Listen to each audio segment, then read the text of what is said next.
Dealing with an abusive alcoholic. Well, hello, my friends, and welcome back to the John of New channel. Very excited to talk to you this morning. I got a comment that came in on the channel a little while back, and I'm finally getting to that part of the list of videos. And so I thought I would jump on and go ahead and handle this question. Here it is.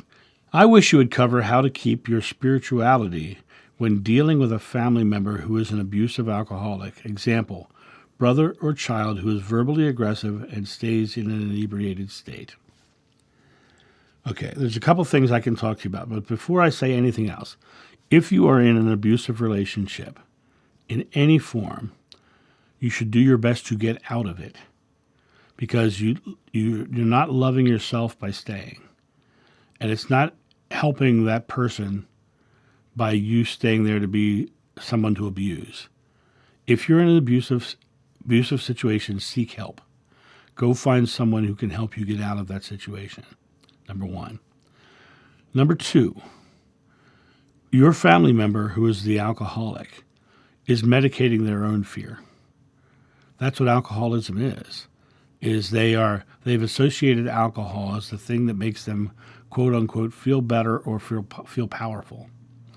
And they're literally medicating the fears they have. And you can always tell because, it's like being addicted to coffee. I can go, I need my cup of coffee. And I exhale.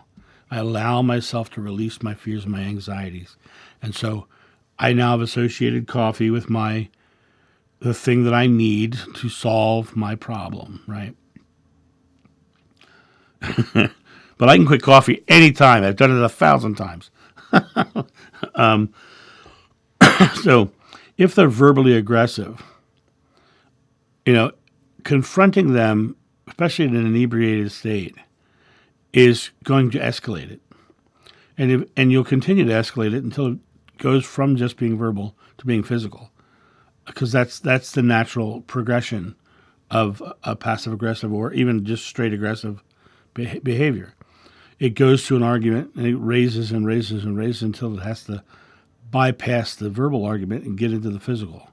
And so confronting it right off the bat is not really the good idea.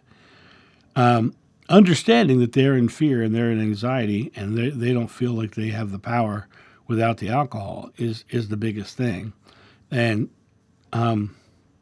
understand also that they will never break out of that cycle until they have a consequence. And sometimes that consequence is leaving them. Sometimes the consequence is saying, as long as you're drinking, I am not in your life.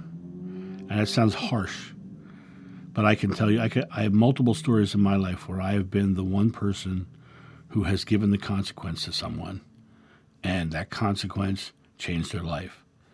I had a friend who was very deep into cocaine and alcohol, and I told him, I said, as long as you're doing that, I'm not your friend. And it was the thing that pushed him into going back to school and going to rehab, going back to school and becoming a teacher. So it really comes down to you looking at your life and saying, this person who is in my life is verbally abusive. First of all, do I need help? Do I need to find someone who will make sure I stay safe so it doesn't escalate to a physical confrontation? But number two is loving yourself enough not to allow someone to verbally abuse you. Don't take in what they say. It doesn't matter what they say, because if they're inebriated, if they're intoxicated, they're not thinking in clear mind anyway. So whatever they say about you really has no hold on you. Don't take it, right? Ignore it. But in reality of it is it's not going to change until they have a consequence or realizes that they're safe without alcohol. And you can go out there and you can try to figure out what their fear is, or the fear of not being loved in some form. But a matter of figuring out what that is and trying to resolve that and let them know that they are loved and they are safe. And sometimes saying, no matter what you do or say to me, I'll always love you, but I don't have to like you, and I don't have to stay here and be involved in it.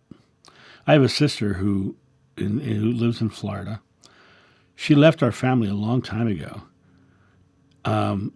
Went to Florida and just really never came back. But she was always mean and nasty and a drunk and if she was sober, she was a terrible person. If she was drunk, she was, oh, I love you so much, and all the classic drunk, right?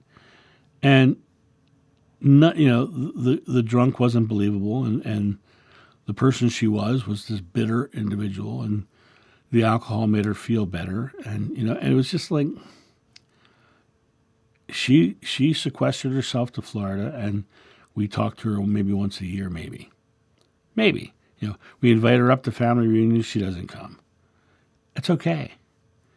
It's okay. She's living her life, and we're we can't change her. She's down there. She's now married. She's married to another drunk, and the two of them are just drinking like crazy, and it's okay. That's their choice. That's their life experience. But if they're your brother and you're being abused, it's time for you to say, okay, I'm done with this.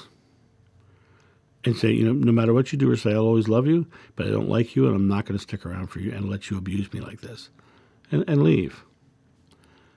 And find a way for you to get out, because it's not going to change unless the pattern changes. It's not going to become something different.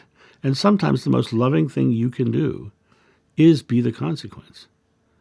Sometimes the most loving thing you can do is be the thing that they miss in their life because of the fact that what their actions were doing caused you to leave their life.